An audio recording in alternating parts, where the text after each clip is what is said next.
এবার ঘাটাল মাস্টার প্ল্যানের বিরুদ্ধে আন্দোলন। জানা গিয়েছে দাসপুরের চন্দ্রস্বরের খাল থেকে শিলাবতী নদীতে নতুন করে খাল খনন করে যুক্ত করা হবে, যার জন্য একাধিক কৃষকের কৃষি জমি নদী খননে পড়বে।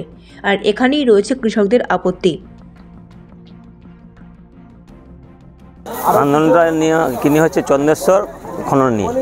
এই চন্দ্রেশ্বর খননটা আমরা চাইছি না, যাতে না হয়। আর এইটা হলে আমাদের খুব অসুবিধা হবে। অসুবিধার কারণ হচ্ছে যে যখন 3 মাস বর্ষা হয়, এই বর্ষাকালে 21টা মৌজার জল এসে আমাদের এই বিস্তীর্ণ এলাকাকে জলে ভরে যায়। এই জন্য এখন নদীটা হলে আর সেই জলটা বেরোতে পারবে না। ওই জন্য আমরা চাইছি আর এই যে খননটা যাবেন না, যাতে না হয়।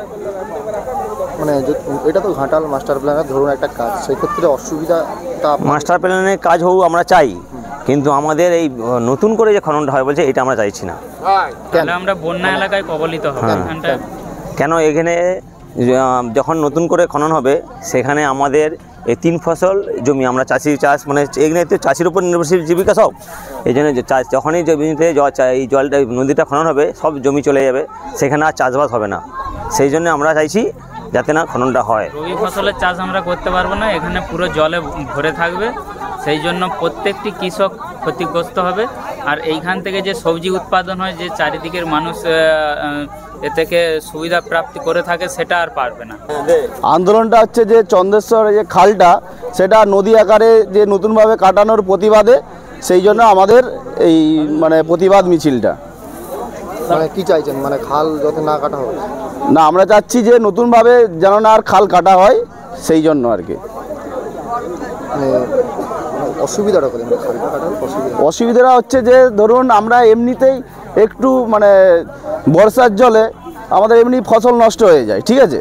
তার উপরে যদি এই খাল কাটা হয়, যেটা ঘাটাল শিলাবতী নদী, ওই নদীর সাথে সংযোগ করলে ওই নদীর পুরো জলের চাপটা আমাদের মোটামুটি এই নদীর উপর দিয়ে যেয়ে আমাদের রূপনারায়ণে পড়বে। তখন এই এমনি জল বেরোচ্ছে না চাষের জমিতে, ওই পুরো জমির যা 21টা যে মৌজা, সেই 21 মৌজার জলটা পুরোটাই আমরা চেতাপাড় আছি, আমরা হাজাপাড়ে পরিণত হয়ে যাব।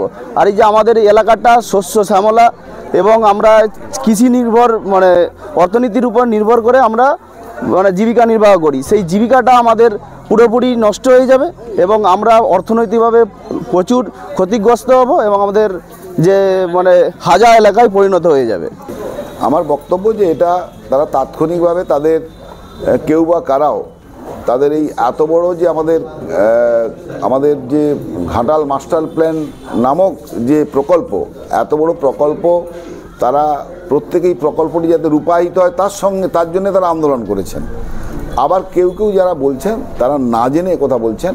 বিষয়টা আন্দোলন আকারে নয়, আলোচনার আকারে এলেই এটা অতি সহজেই মিটবে। তারা আলোচনা আকারে চেয়েছিল কিন্তু কেউ সাড়া দেয়নি। তিনি ওরা আমি তো জেলার কর্মাধ্যক্ষ কৃষি সেচ সমবায়, আমার কাছে যেতে কোনো আবেদন যায়নি। হতে পারে অন্য কোনো অফিসে গেছে, নিশ্চয়ই আলোচনা হবে।